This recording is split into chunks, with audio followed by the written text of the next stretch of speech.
Does the government work for us or do we work for the government? Can we fight a war, kill foreign leaders, declare victory, and then just leave? Tonight, traveling the world looking for monsters to slay.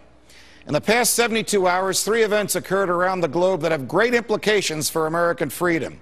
On Thursday of last week, Colonel Muammar Gaddafi, the recognized and acknowledged head of the government of Libya, was shot in the head on a public street corner by a young Libyan woman wearing a New York Yankees cap and in the presence of about 25 witnesses, none of whom have stated that Gaddafi was armed. President Obama praised the killing, while human rights groups condemned it.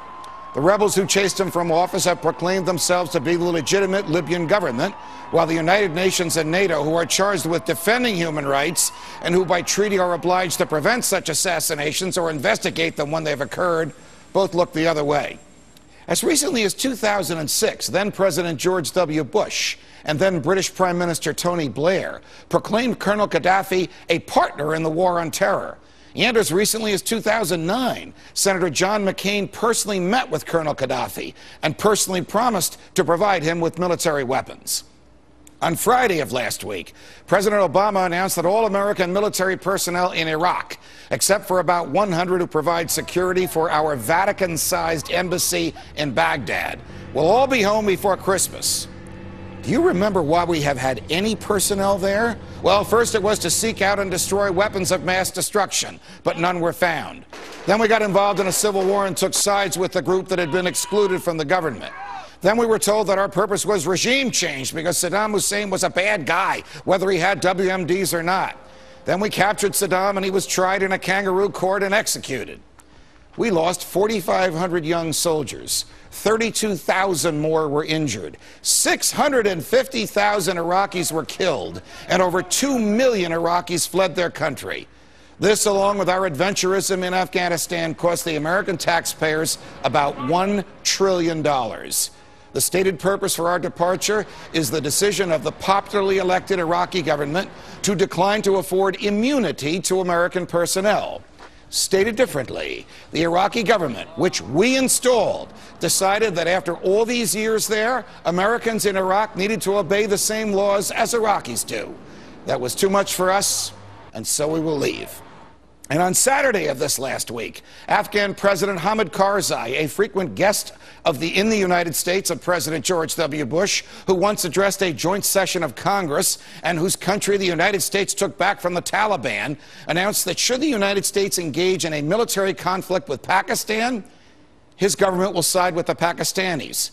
This would mean that over 100,000 U.S. troops would be kicked out of Afghanistan. We would lose all our military hardware, or we would need to fight against the forces of the country we have supposedly liberated and whose military we have trained and which we have occupied for 10 years.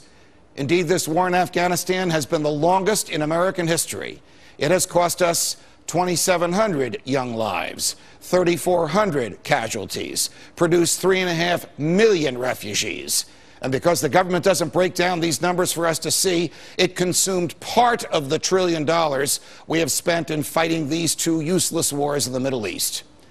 Your government, you see, has few lasting friendships, but many lasting interests. After the deaths of 7,000 young Americans and injuries to another 40,000, after 5 million persons have fled their homelands, after hundreds of billions of dollars in property damage, we are still saddled with a $1 trillion cost, because we borrowed the money to pay for these wars, and we have yet to pay it back. We are leaving Iraq, and Afghanistan wants us out. And Libya has already enacted Sharia law, which means polygamy and the stoning of women who disobey their husbands.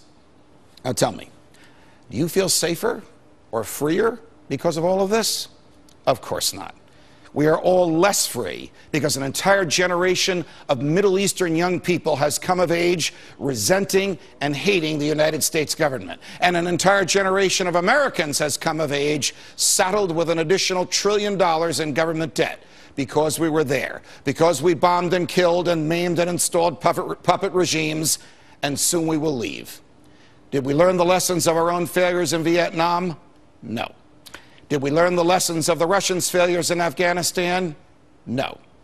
Is it any wonder we have an economy that is collapsing here at home and the most unsettled time in America in the last 80 years? No.